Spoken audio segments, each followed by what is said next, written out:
बच्चे, मैं राम सुरेश सिंह वंदना शिक्षण संस्थान कुंडवा चैनपुर से आप लोगों के समक्ष वर्ग 10वीं के लिए जीव विज्ञान भाग 4 यानी जीव विज्ञान के चौथी घंटी लेकर उपस्थित हूँ।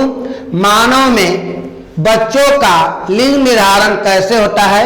प्रिय बच्चे, आज का प्रश्न जीव विज्ञान का रहा कि मानव में बच्चों का लिंग निर्धारण किस प्रकार होता है या कैसे होता है।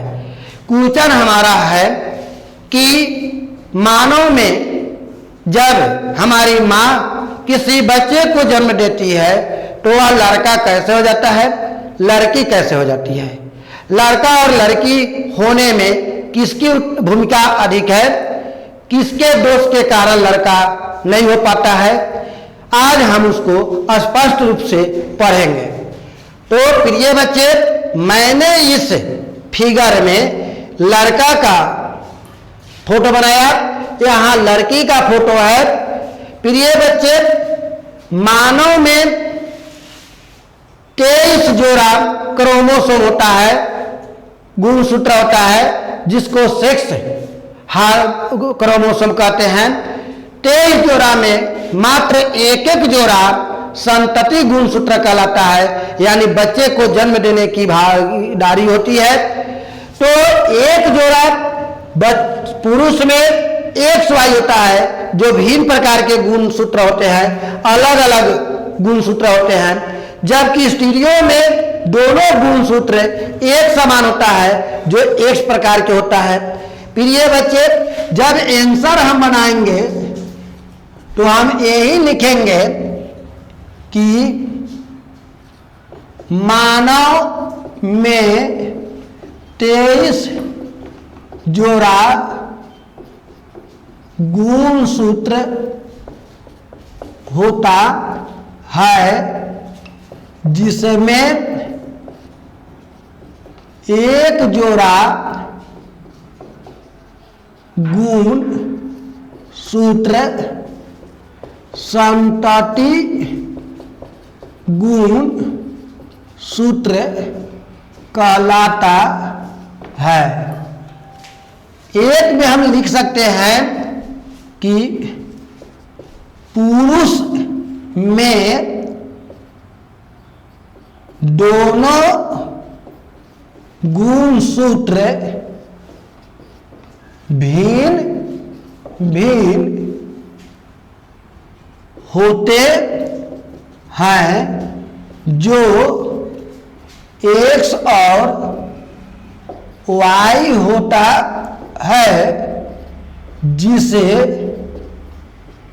XY क्रोमोसोम या गुणसूत्र XY गुणसूत्र कहते हैं। डू में प्रिय बच्चे, यहां दिखलाया जा रहा है कि दोनों एक ही समान होता है, तो लिखेंगे स्त्रियों में यानी औरतों में, नारियों में दोनों गुण सूत्र समान रूप से X और X ही होता है, जिसे XX गुणसूत्र कहते हैं। अब प्रिय बच्चे, यहां पर हमारी X गुणसूत्र जो ऊपर होता है वह शुक्राणु होता है। पुरुष में शुक्राणु होते हैं और मां में, औरतों में अंडाणु कहा जाता है। लिखेंगे जब लिखेंगे पुरुषों में शुक्राणु XY के रूप में उत्पन्न होता है। 4 में लिखेंगे स्टीरियो में एक अंडाणु XX के रूप में उत्पन्न होता है। 5वां होगा जब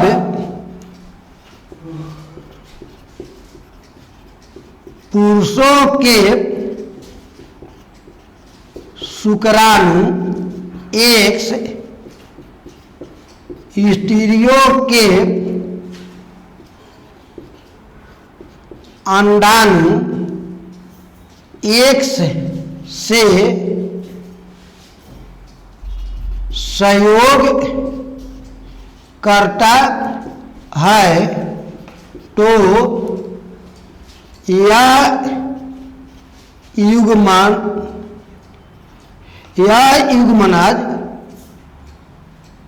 नारी अर्थात लड़की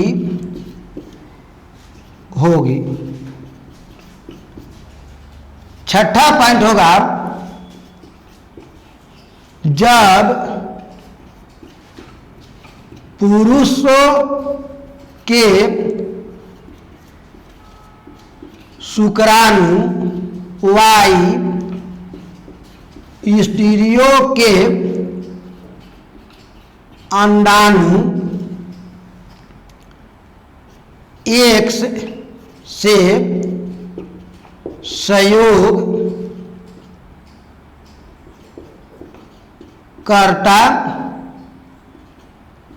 है तो युग्मनज X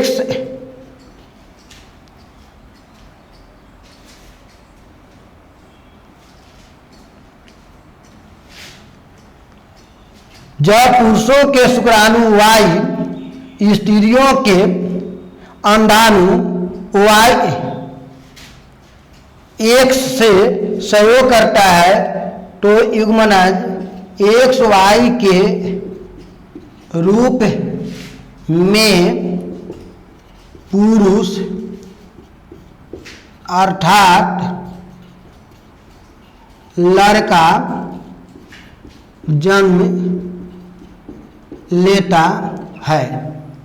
यहाँ पर हम लिख सकते हैं अर्थात XX लड़की होगी। प्रिय बच्चे, मैंने अभी आप लोगों के समक्ष मानव में बच्चों का लिंग निर्धारण कैसे होता है, यानी हमारे घर में जो बच्चे जन्म लेते हैं वह लड़की कैसे हो जाता है, लड़का कैसे हो जाता है, इसको मैंने स्पष्ट किया।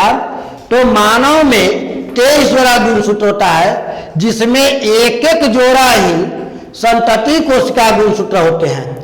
पुरुष में दोनों गुणसूत्र भिन्न होता है जो XY के रूप में होता है, और स्टीरियो में प्रिय बच्चे दोनों गुणसूत्र एक समान होता है जो XX के रूप में होता है।